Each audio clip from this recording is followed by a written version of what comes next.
Hello, my name is Bo Bonner, and I'm the director of the Academic Resource Center here at Newman University. I'm here to talk to you today about study skills. And I know you're already getting to turn off this video, but stop.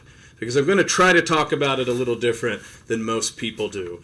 I know when you go online, you look through the websites, it's talking about 1 in 3 people, if they read The Incredible Hulk before 7 o'clock, they'll do better on their test, or if you have a dream catcher or something. There's always some theory. And I'm going to try to dispel any idea of a magic fix or a theory, and just talk about some basic things that if you keep these in mind, you might do a little better studying throughout your career here at Newman University. So first off, the basics. You need to sleep. I know you came to college thinking, I'll sleep 4 years later, but that's ridiculous. For many reasons, physiologically, spiritually, whatever, but sleep is a key instance of your college career. Now, I'm not an idiot. I wasn't born yesterday. I myself have crammed for tests. So I'm not denying that you might do so yourself, but let me give you a few pointers.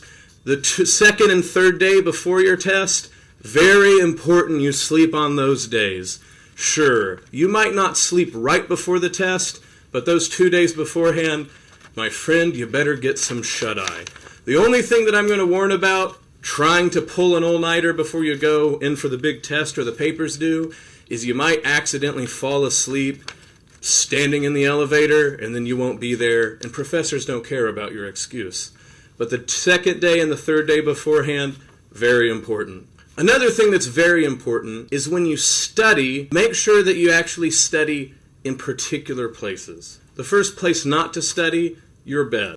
Not only are you more than likely to fall asleep when you're studying on your bed, another problem is you might ruin your sleep altogether, and no one has time for that.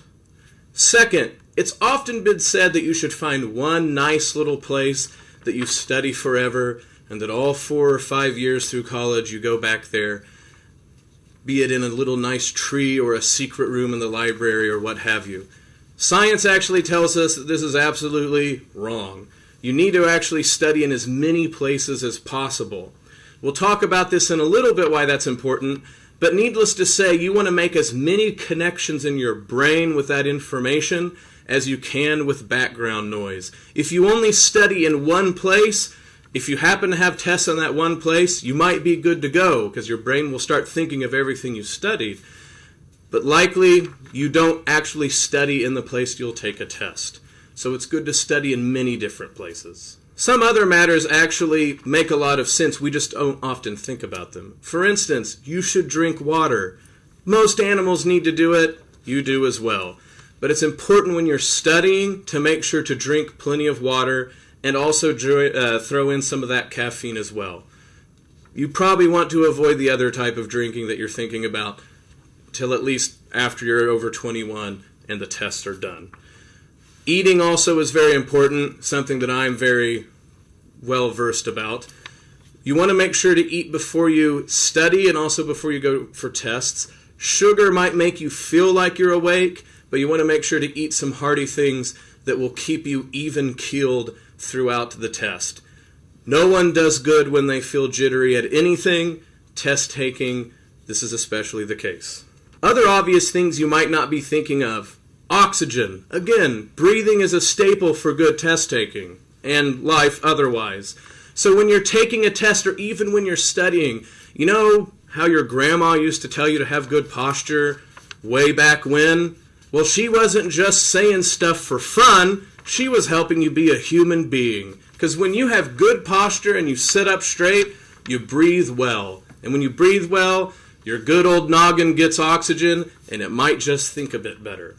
Another thing, how you dress.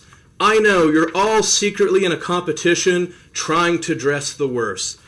But put that aside on test day, because what's more important is getting an A than winning college schlep of the 4 years that you were here.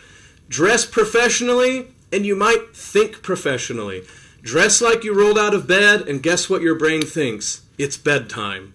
Now, maybe you're not going to rock the tie. Not everybody can look this good. But make sure to put on your Sunday best and maybe see your brain transform a bit. Finally, some things you might not be thinking of. Music really helps set the mood for all sorts of things. It can also help you untangle your brain.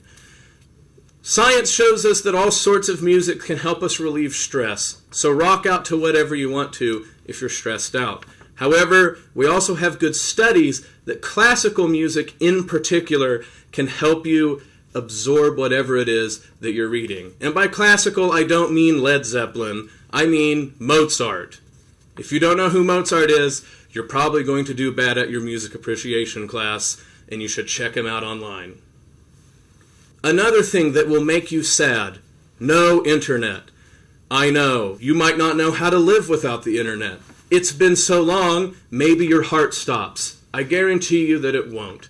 One of the things that the internet does is it's a fantastic tool to find all sorts of information. But one of the bad things about the internet is it's a fantastic tool to find out all sorts of information, particularly information that has nothing to do with what you're currently studying. And if you're studying something that you really don't want to be studying, the internet elicits its siren call to you every second, beckoning something much more interesting to you that is not what you are studying. Turn it off, unplug it, go study in a grass hut if you need to, but make sure not to be around the internet unless it is important for the research you are doing. Finally, two other things people often don't think of when it comes to the basics. Sunlight is important. I know, this is coming from a pretty pasty person saying this, but even I go out to make sure that the good old vitamin D comes in by the sun. Also, before you start anything, whether it is studying itself or doing the test, take a brief amount of time to just sit there and do nothing. Pray if you're inclined, meditate if you do that as well, but it's often important to reset our brain. Our brain gets into grooves, and it's very helpful to stop and hit the reset button. This way, we're able to focus on whatever we're coming up with next. Follow these basics, and I can't assure you that you will ace every test, but I will say that you are at least doing a good job of not making yourself your own worst enemy.